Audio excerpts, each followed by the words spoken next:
Bonsoir à tous, merci de nous rejoindre dans ce journal. Présentation des résultats clés des enfants KRC aux ondes de médias par l'UNICEF.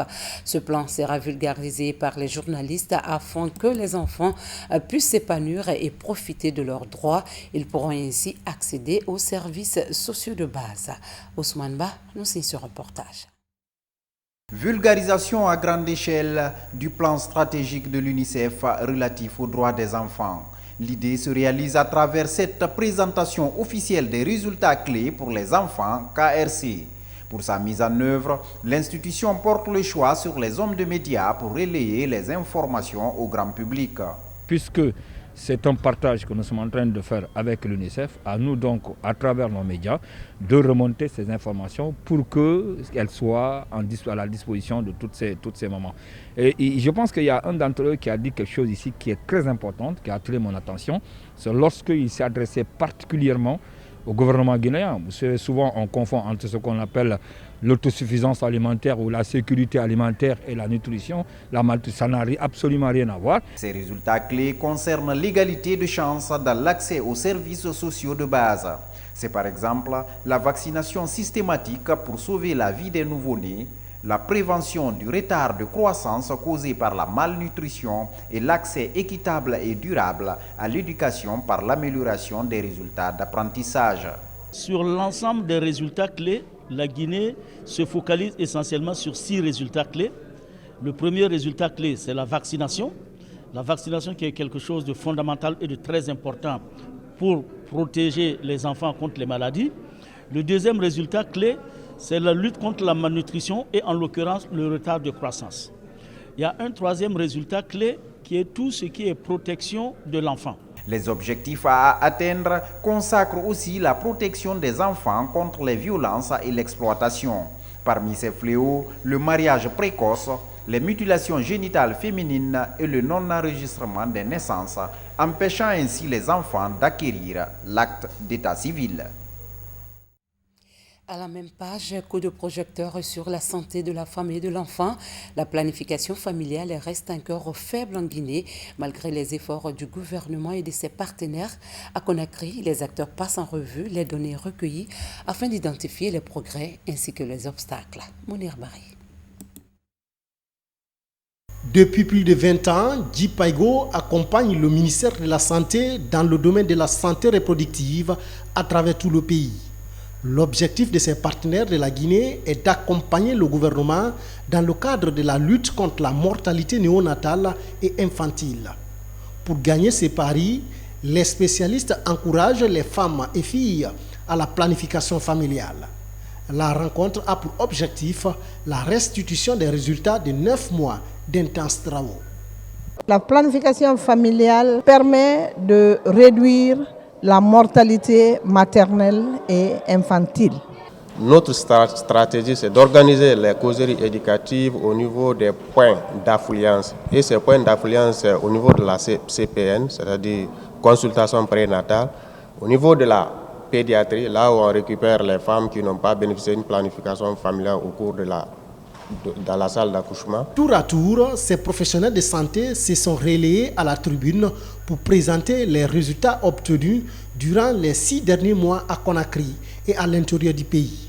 Déjà, plus de 40 cliniques privées de la capitale et les structures sanitaires publiques ont bénéficié d'un renforcement des capacités et d'équipements en produits de planification. Le projet DMPAS est mis en œuvre depuis 9 mois dans la ville de Conakry en partenariat avec le ministère de la Santé et certaines structures privées a permis d'avoir des résultats positifs dans plusieurs domaines en faveur de l'amélioration de la prévalence contraceptive en Guinée. Nous comptons réellement continuer à faire la sensibilisation, surtout avec la réouverture des classes. Nous comptons passer dans les écoles de formation initiale en santé, notamment des filières sages-femmes, pour expliquer aux femmes qu'il existe des méthodes et que le coût est moins. Pour minimiser le taux élevé de décès maternels et infantiles dans le pays, des efforts sont accomplis à tous les niveaux. Il s'agit par exemple de la formation des sages-femmes, la cartographie des cliniques et structures de santé afin d'élaborer une grille d'évaluation. L'UMS mène des actions dans le domaine de l'éducation à travers la fondation Ouazni. L'école primaire de Kofinan dans la commune urbaine de Boké a été entièrement rénovée. Ce projet s'inscrit dans le but de contribuer à la création des conditions favorables d'accueil et d'encadrement des enfants. Mohamed Kamara. Cette école primaire de 6 classes change de physionomie après d'importants travaux de rénovation. Un ouf de soulagement pour les enseignants, élèves et parents. Depuis plusieurs années, l'établissement a souffert de son état de vétusté. L'intervention de la Fondation Ouazni a permis de porter un nouveau regard sur cette école primaire publique à Kofia dans la commune urbaine de Boké. Qui parle de développement, parle de l'éducation, parle de l'enseignement. Et pour avoir un bon enseignement, il faut avoir un bon environnement dans un cadre propre qui peut motiver non seulement le staff enseignant, mais aussi les élèves apprenants qui reçoivent la formation. Aujourd'hui, je suis très content du don de l'UMS et plus particulièrement leur PDG, M. Fadi. C'est un gros bijou pour nous et cette école sera bien entretenue. Pour les autorités locales, une telle action est à encourager et doit servir d'exemple à d'autres entreprises. Le message que j'ai donné au nom de tout Boké, d'abord je remercie ce consortium SNB Winning UMS pour cette belle idée qu'ils ont prise pour réaliser dans cette école, renouveler ces 6 salles de classe qui étaient vraiment dans un état très lamentable. Aujourd'hui, avec cette rénovation, avec l'équipement de ces 6 salles de classe en table-banc, ne peut que réjouir les citoyens de ce quartier et toute la commune urbaine de Boké de façon générale. IMS, à travers la Fondation Ouazni, compte multiplier ce genre d'actions pour mieux aider le système éducatif guinéen dans la région de Boké. Dans le même sillage, l'on se pose la question comment sortir les enfants des mines d'or en Haute-Guinée pour éliminer la pratique et amener les enfants à l'école. L'Union nationale des orpailleurs de Guinée passe par la sensibilisation. 3 districts de la commune urbaine viennent de bénéficier d'un lot important de kits scolaires dont le but est de retirer ces enfants des sites d'extraction artisanale d'or. Mamadi Terna Kamisoko au reportage. En Guinée, le taux de scolarisation dans les zones minières reste très faible. Le phénomène est beaucoup plus préoccupant en Haute-Guinée où l'exploitation artisanale a fait dérouter de nombreux enfants des écoles. Dans le but d'accompagner ceux qui résistent encore à la tentation de l'or, l'Union nationale des orpailleurs de Guinée fait un don aux élèves de la préfecture de Siguiring. Le geste est composé de 2000 sacs de colliers, 2000 cahiers, 500 ardoises et autres fournitures indispensables à la réussite de l'année scolaire. Depuis le 2 décembre dernier, nous avons lancé une campagne de sensibilisation pour le retrait des enfants dans les mines, pour que désormais l'école soit la mine des enfants. Donc, et c'est l'un des objectifs de l'Union nationale des orpailleurs de Guinée, pour qu'on puisse accompagner les enfants.